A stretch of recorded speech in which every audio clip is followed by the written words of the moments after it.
Barakata Yahweh, Barakata Yahawashi, Bahasham, Barakahakodash, Barakatum. First and foremost, I want to give all praises, glory, and infinite honors to Yahweh, Bahasham, Yahawashi. Double honors to the apostles and elders of Great Millstone who rule and teach well. And peace and salutations to you sincere Akim out there, pushing this word in truth and sincerity to the four corners of the globe. May you brothers endure until the end. This is the brother Ra'aya with another video, and I'm going to start it off in 2nd Esdras chapter 9 in the Apocrypha, verse 1. He answered me then and said, measure thou the time diligently in itself, which is exactly what the men of the Lord, the prophets of the Most High, chiefly through GMS or Great Millstone, are doing by reading the scriptures and watching the news, and then filtering the news through the scriptures to go out onto the highways and byways to preach the words of Yahweh Bahasham Yahawashi, as well as putting up video epistles on the internet. And when thou seest part of the signs past, which I have told thee before, then shalt thou understand that it is the very same time wherein the highest will begin to visit the world which he made, visit you wicked people on it, and judge you, punish you for all the iniquity you've been committing.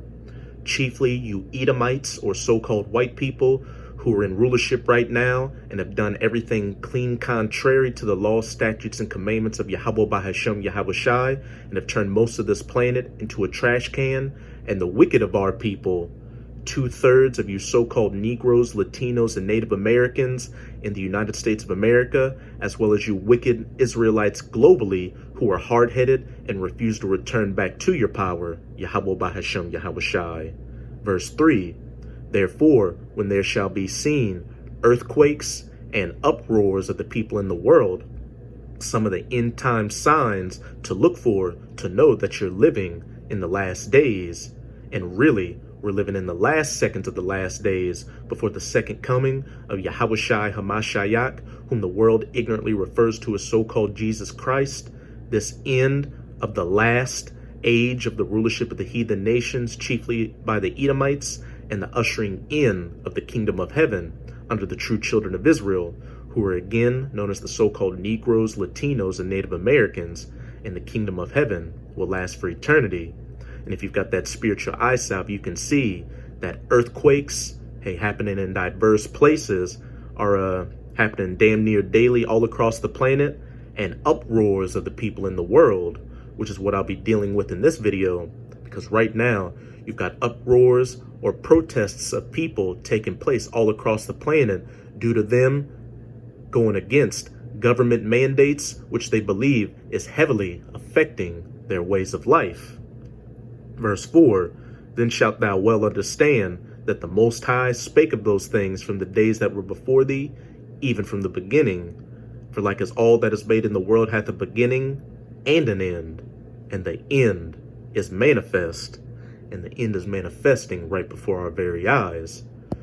Now I'm going to go to my first article dealing with the uproars of the people in the world, and it's on activistpost.com, and the title reads, We Are Not Slaves. Farmers in Italy, Spain, and Poland join Dutch protests. Farmers in Italy, Spain, and Poland have joined Dutch farmers in protest of green government regulations that will decimate the industry by forcing them to reduce their use of nitrogen fertilizer compounds. We are not slaves, we are farmers, said Italian farmers who drove tractors through the streets of Milan and blocked city traffic. Here's a clip.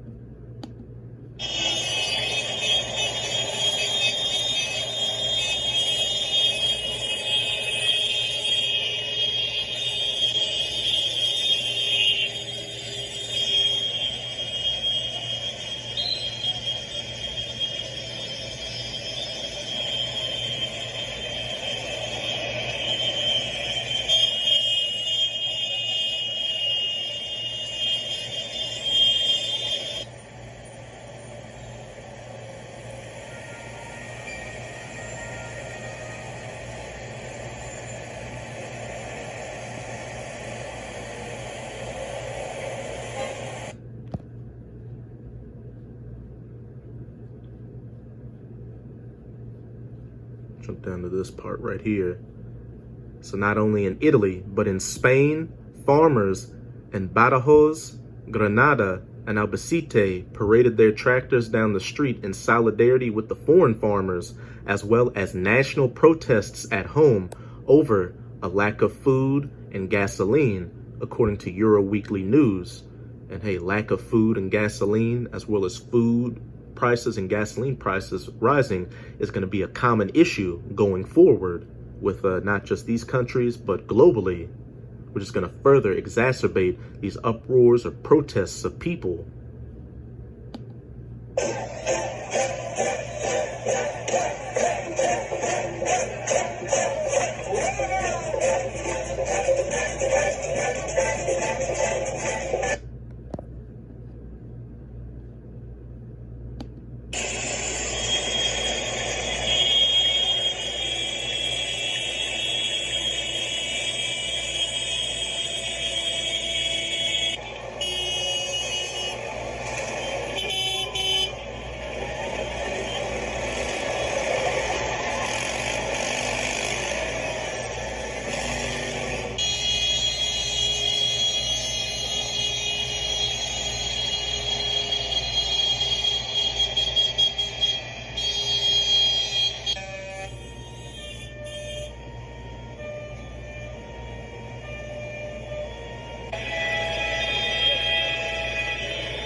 And in Poland, farmers came to Warsaw last weekend to protest against inflation and other government actions. Massive protests of Polish farmers in Warsaw. They protested against the government's politics, destabilizing production by raising interest rates, which does not stop inflation.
The protests have led to empty supermarket shelves in the Netherlands as tractors and other agricultural machinery have blocked warehouses, preventing their shipment, a move which Prime Minister Mark Rutte has mobilized state police against in an attempted crackdown.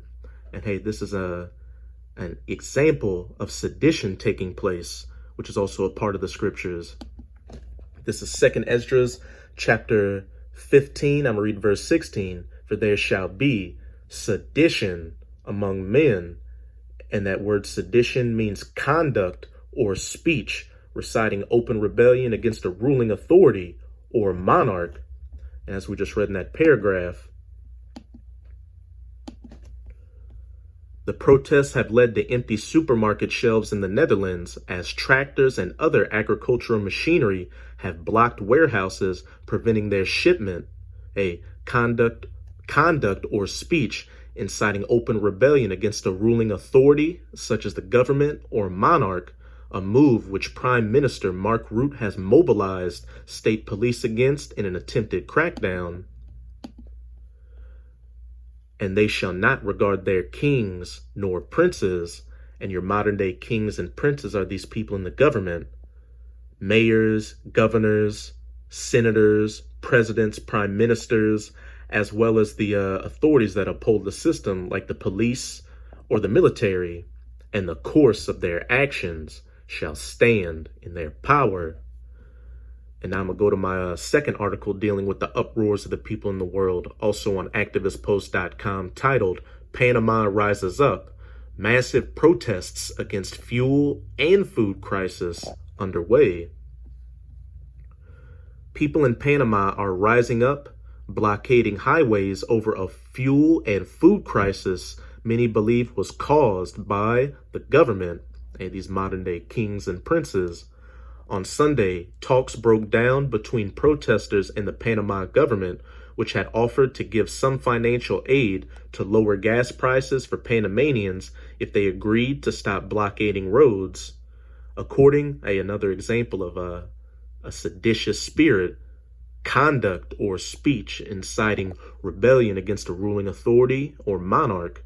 According to Luis Sanchez, a leader of the Anadipo civic grouping, though an agreement was signed, he didn't feel it was binding as he still needed to consult the rank and file amid the grassroots protesters and union heads. He added that the agreement was signed under pressure. Those protesting appeared to have taken inspiration from the Dutch, as the government hadn't been willing to come to the table until protesters began setting fires on roads that led to government offices.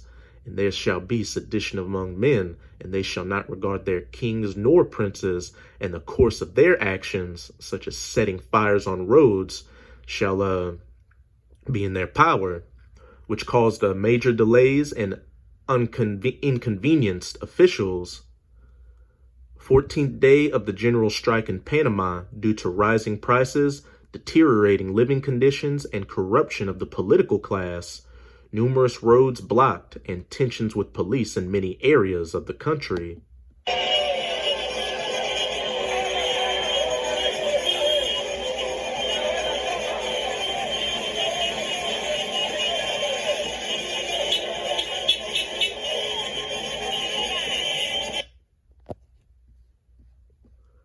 As grocery stores empty out and inflation becomes unbearable, the people of Panama are taking to the streets to protest the socialist DRP government.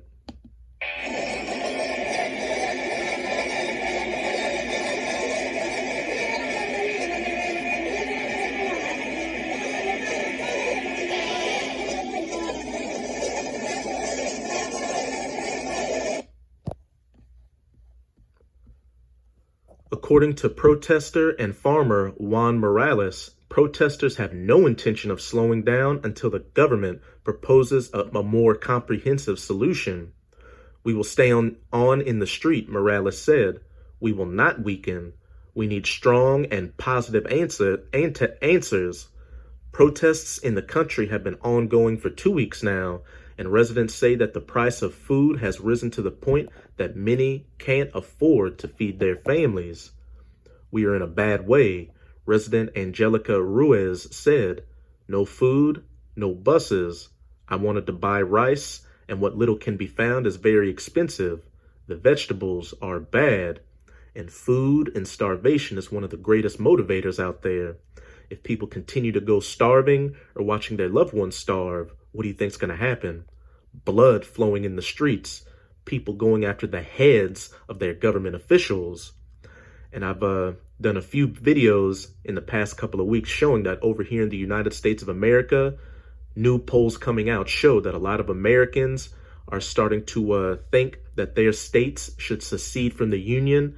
And a lot of Americans believe that a second U.S. Civil War will take place, and that also it's right and justified to kill some people in the government if they're going against the United States or democracy.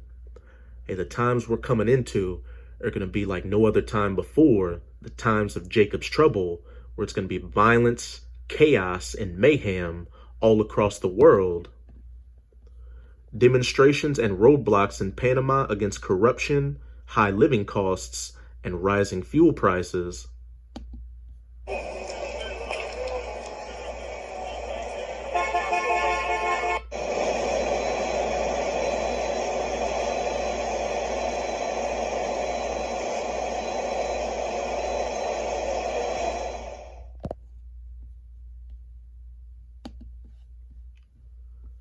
Panamanians now join those around the world, and there shall be uproars of the people in the world who are protesting everything related to the fuel and food crisis, as well as climate policies which are destroying blue-collar jobs.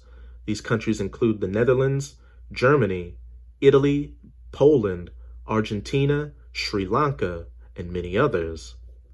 And now I'm going to go to my last article, also on activistpost.com, titled, #WeMoveAsOne, Canadians plan nationwide protests to support Dutch farmers.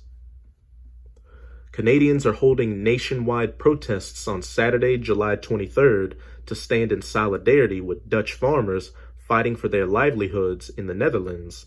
Most, if not all, protests are being organized by freedom fighters of Canada who are using the hashtag #WeMoveAsOne to tweet out updates on the new farmer convoy.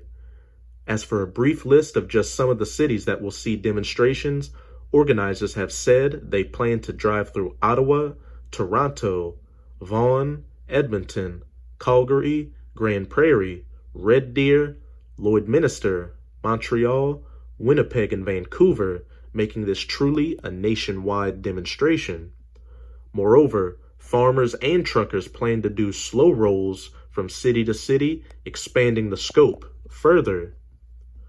For instance, according to a tweet sent out by Live from the Shed, which covered the Freedom Convoy protests, just the slow roll in the GTA will pass through Bowmanville, Oshawa, Ajax, Uxbridge, Barrie, Innisfil, Newmarket, Orangeville, Cambridge, Milton, Hamilton, Burlington, Oakville, Mississauga, and Toronto before the farmers converge at Vaughan Mills.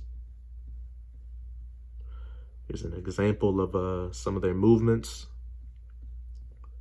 Additionally, it's expected that many Freedom Convoy truckers will be in attendance, bringing them semis, big rigs, and plenty of honking to the streets and highways. According to the Western Standard, a poster has also begun circulating, encouraging protesters to bring tractors and farm equipment to bring a flag from the Netherlands upside down as per the request of the Dutch. So with this article, but hey, as we can see from the 3 articles I read from, there are clearly uproars of the people in the world. And as it said back in verse 5 of 2 Esdras 9, for like as all that is made in the world hath a beginning and an end, and the end is manifesting. And the end is manifesting right before our very eyes. We're in the last seconds of these last days before the ushering in of the kingdom of heaven. So that's it with this video. And with this video, I hope your sincere Akim and Akwath were edified. Just keep strong. We're almost out of this final wicked captivity of the heathen nations, chiefly of the Edomites. And as always, I'm going to say Abad Babal, Kwam Yasharala, and until next time, Shalom.